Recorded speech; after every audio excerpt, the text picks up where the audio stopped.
Excellency, President of the 79th session of the United Nations General Assembly, Ambassador Philemon Yang, United Nations Secretary General, Mr. Antonio Guterres, Excellencies, Heads of State and Government, distinguished delegates, ladies and gentlemen.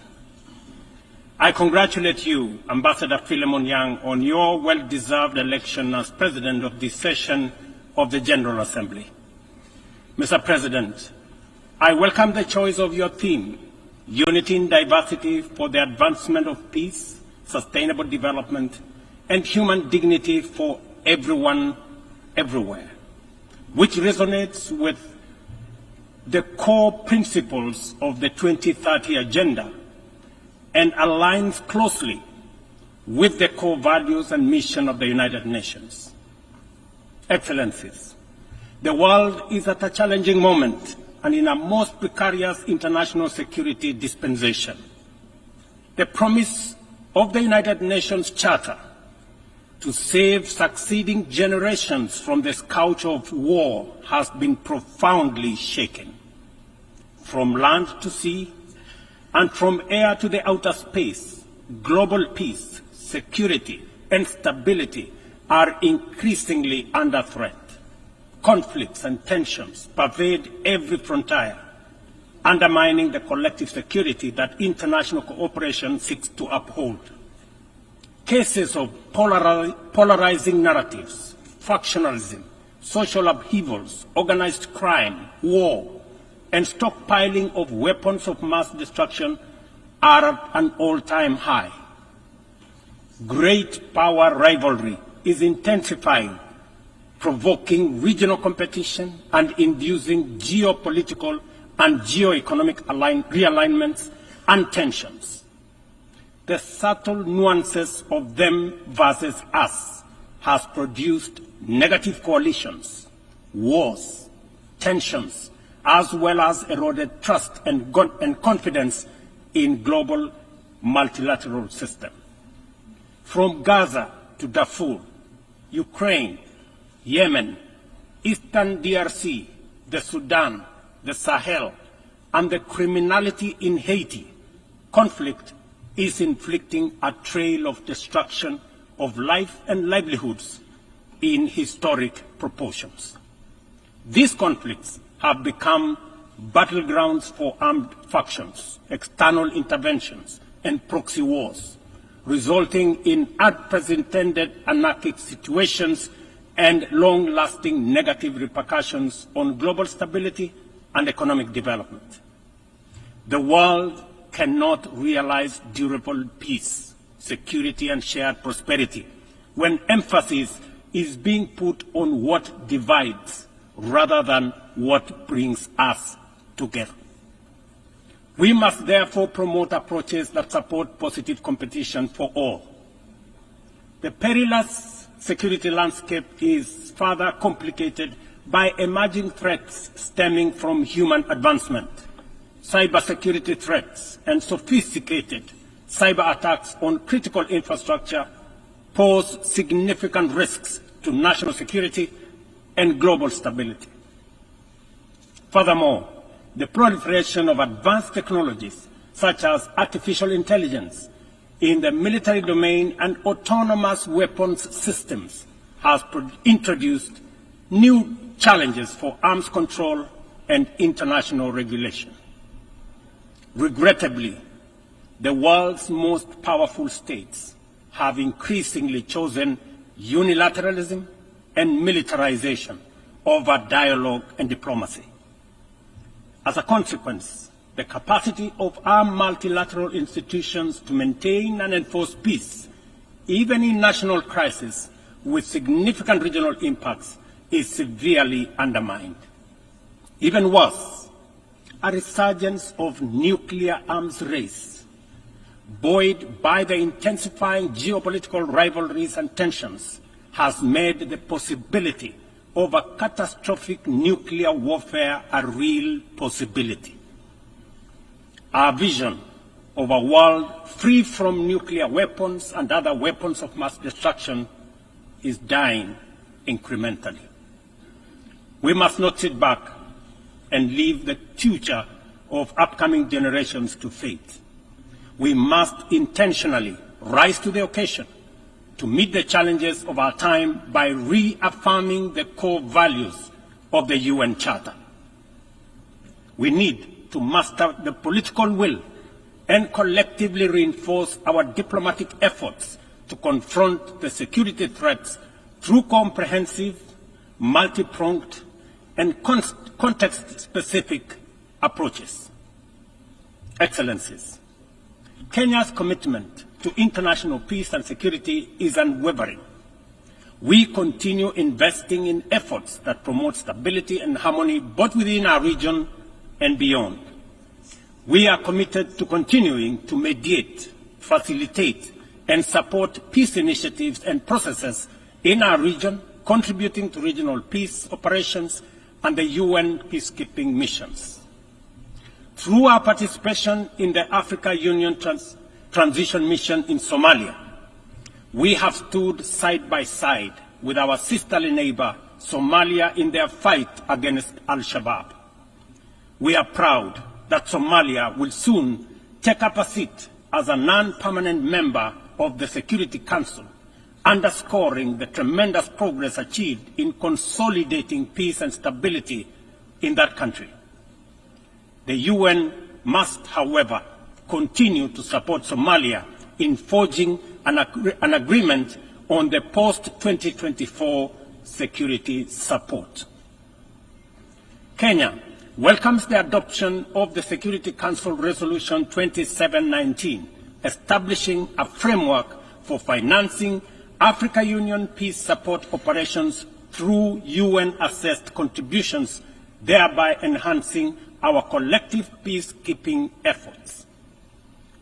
A well-funded AU peace operation are not only an African priority, but a global good, considering the complexity and interconnected nature of emerging threats to international peace and security.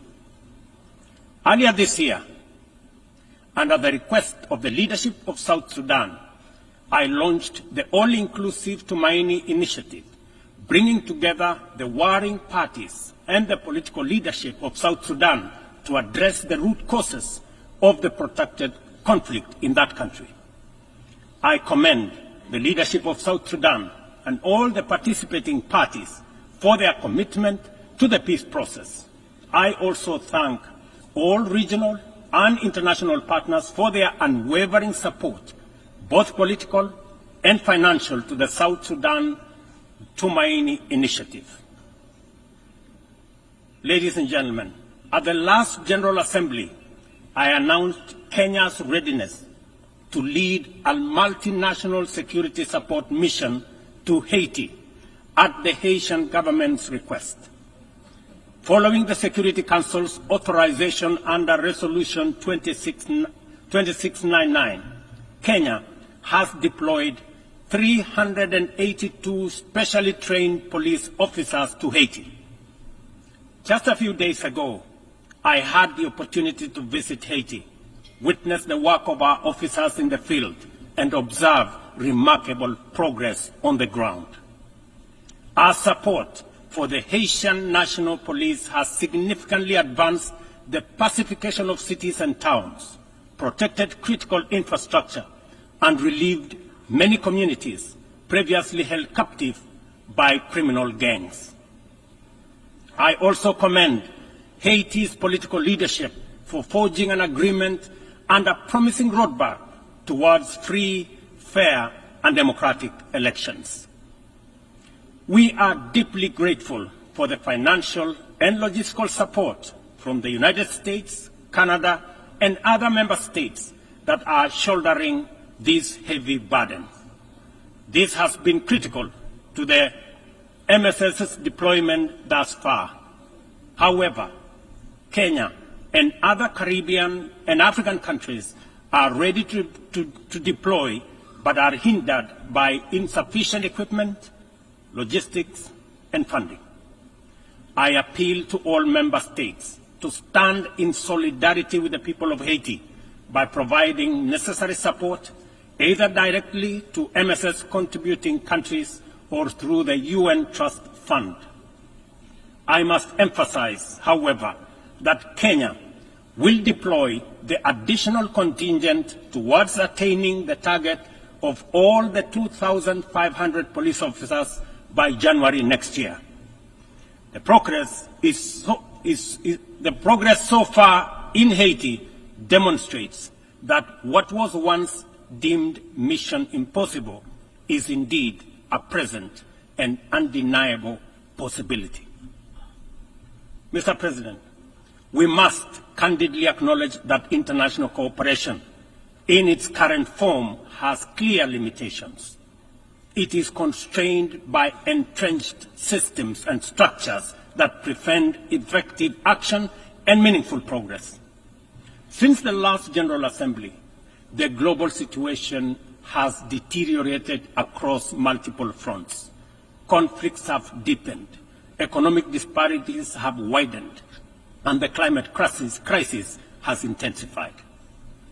To address these challenges, we must rethink and reform global collaboration mechanisms, making them much more responsive, adaptable, and impactful. The existing international security architecture, represented by the UN Security Council, continues to hamper efforts to maintain international peace and security. The Council is, by all intents and purposes, dysfunctional, undemocratic, non-inclusive, unaccountable, autocratic, and at best, opaque. An institution that excludes 54 African countries with 1.4 billion people, while allowing one nation to veto decisions of the remaining 193 member states in the 21st century, is simply unacceptable. We must urgently seek to make the Security Council representative, inclusive, transparent, democratic, effective, and accountable. In Africa, we are not advocating for reform and collective action solely at the UN.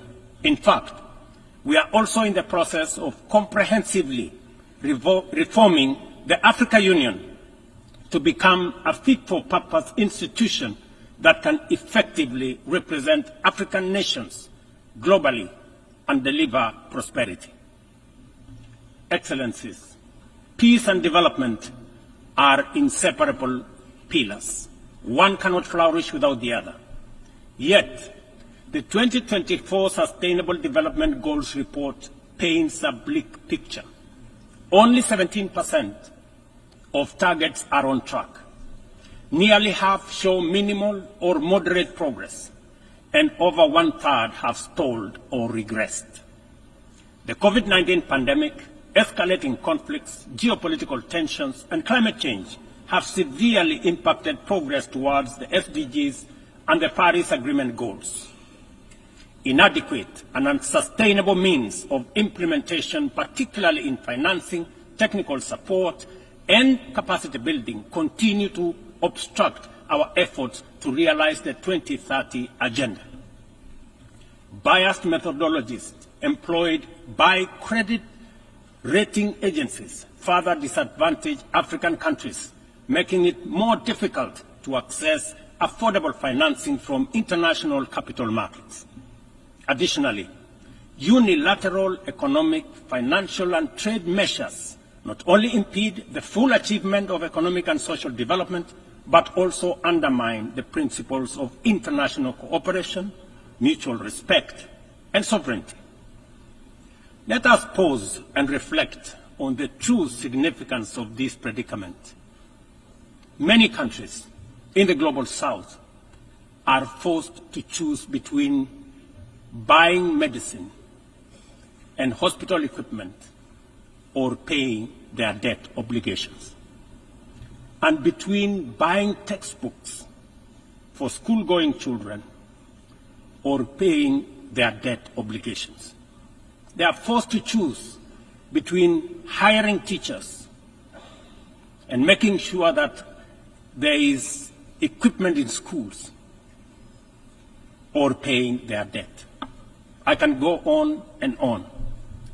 This is not an abstract illustration detached from daily reality, but the normal experience of millions of ordinary people. One must wonder what goes on in the minds of those who prioritize economic returns over people. Ladies and gentlemen, what really happened to humanity? Addressing these deep-rooted challenges requires transformative changes to build a more equitable and resilient global framework. We have outlined many of these solutions in the Pact of the Future, demonstrating our clear understanding of what needs to be done.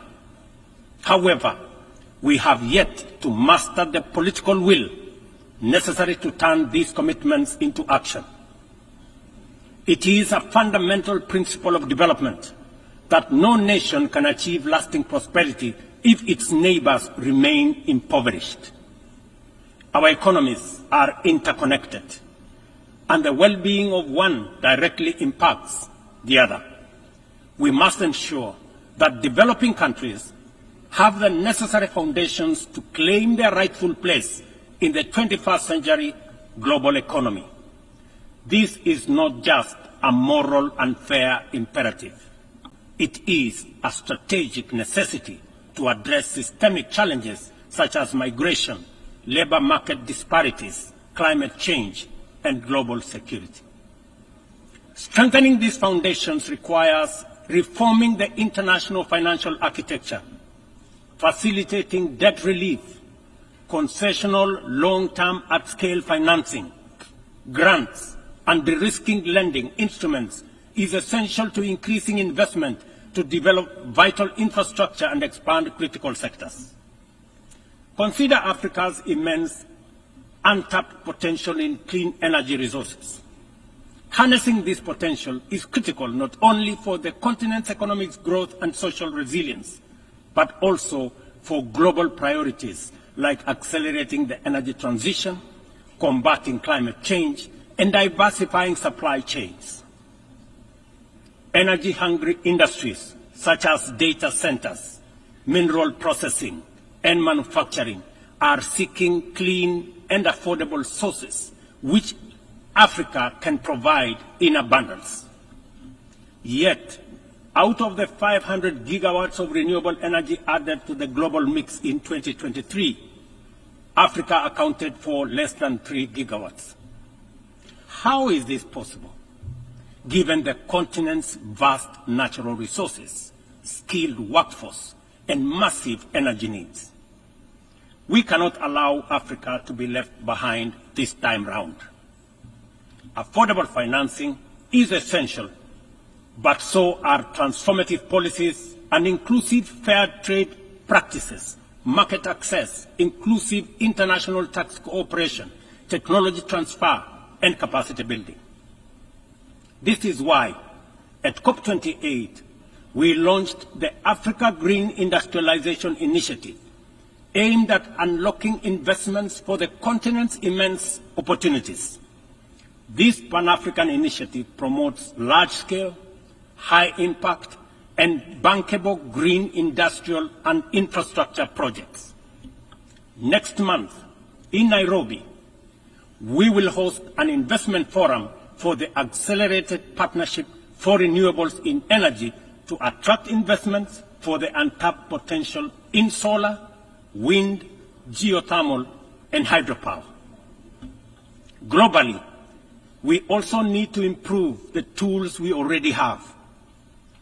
The SDG Stimulus Fund, initiated by the Secretary General in 2023, requires our joint support to succeed, including from multilateral development banks. Similarly, replenishing the International Development Association, IDA, is essential to provide concessional loans to the world's poorest nations. Earlier this year, I hosted the IDA 21 Replenishment Summit in Nairobi, where African leadership reaffirmed the critical importance of IDA for developing countries and called for an ambitious replenishment of US $120 billion. Our collective efforts must include trust and accountability to ensure that we fulfill our promises and our commitments. Additionally, we launched the Africa Club, the alliance of African multilateral financial institutions, to strengthen and support Africa's position in the global financial architecture. This body will serve as a powerful negotiator on behalf of the continent, coordinate with global financial institutions, and leverage African countries' balance sheets to increase investment and create jobs in Africa.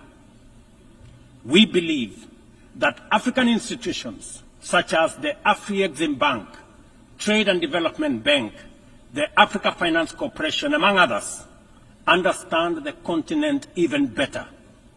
As part of the reform of the international financial architecture, we must not only reform the multilateral institutions, but also support and stop bias against these African institutions. Excellencies, ladies and gentlemen, climate change remains one of the greatest challenges of our time. Biodiversity loss and pollution have created environmental crises that upend lives, reverse progress in poverty reduction, and strain ecosystems to their breaking point. Extreme weather conditions continue to hinder the development aspirations of many countries, especially in Africa, where severe climate-related hazards are becoming more frequent and more intense. In 2022, over 110 million people in Africa were directly affected by climate-related disasters, resulting in more than $8.5 billion in economic damages. According to the Emergency Event Database, there were approximately 5,000 fatalities, though the toll is likely to be higher due to underreporting. We are at a crossroads, and the path to correcting the climate course is clear. COP29, to be held this November in Baku, Azerbaijan, presents a critical milestone in ensuring that the solutions we implement are rooted in fairness and opportunity for everybody. However, the new climate financing goal expected at COP29 faces significant hurdles as deep disagreements persist over who should contribute and how much funding is needed. Without swift resolution, these divisions risk derailing our collective progress on climate action, just as the global situation becomes increasingly urgent. Let me be clear. Political posturing and inaction will neither protect the vulnerable from the consequences of a runaway climate crisis, nor save our civilization from ecosystem collapse. It is therefore critical that all nations step forward to meet this moment with ambition and responsibility. As we confront the escalating impacts of climate change, we must also recognize the interconnected environmental challenges we face, such as plastic pollution, which continues to wreak havoc on ecosystems and threatens global sustainability. It is imperative that we adopt a robust global plastics treaty during the 5th round of negotiations in Busan in the Republic of Korea this November. Kenya fully supports an ambitious outcome and the African proposal to establish the Treaty Secretariat in Nairobi, thereby reinforcing UNEP's role. It is indeed unfortunate and regrettable, ladies and gentlemen, that UNEP is the only body where secretariats of conventions created under it are increasingly being carved out and located elsewhere. UNEP, being one of only 2 UN headquarters in the global south, must not be cannibalized for whatever purpose or reason, let alone excuse. Mr. President, as the host country of UNEP and UN Habitat, I take this opportunity to thank the Assembly for approving the upgrade of the infrastructure at the United Nations office in Nairobi, the largest UN campus in the world. This project includes the construction of new office space and the design of ultra-modern conference facilities. These developments mark a significant milestone towards enhancing the quality and accessibility of Secretariat services to member states. Not only will they serve current needs, but they will also strengthen the future success of multilateralism. We look forward to the Assembly's continued support as construction begins in 2025. It will be critical to ensure that UNON receives sustainable and predictable resources to ensure the timely completion of this upgrade. Kenya will continue to play its part in ensuring that UNON fulfills its mandate. Accordingly, the Government of Kenya has undertaken extensive improvements and expansion of physical infrastructure around the complex and will continue working towards making Nairobi a regional and humanitarian hub for the United Nations.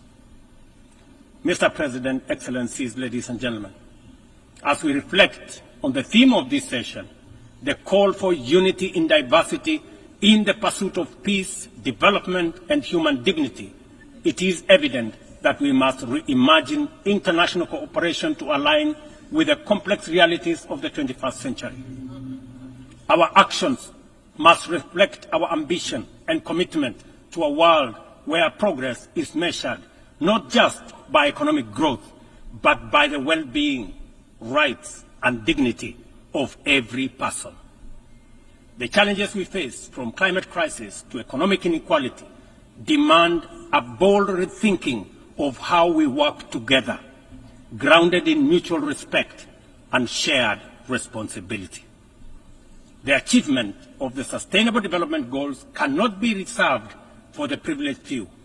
It must be a shared success that uplifts all nations, transcending borders and disparities. Our collective efforts to combat climate change must be rooted in fairness and equity, ensuring that no nation or community bears a disproportionate burden. This is our shared journey. We must have a say in the choices we make. We must move beyond outdated paradigms of power and influence to create a system of international cooperation that reflects the aspirations and dignity of every human being. We must embrace a new vision of global solidarity, one that upholds the principles of equity and inclusivity. It is within our power to build a world that embodies the true spirit of the United Nations, a world where every voice is heard, every life is valued, and global progress is shared by all. This is the cooperation our people expect, our future demands, and it is the commitment we must deliver. I thank you.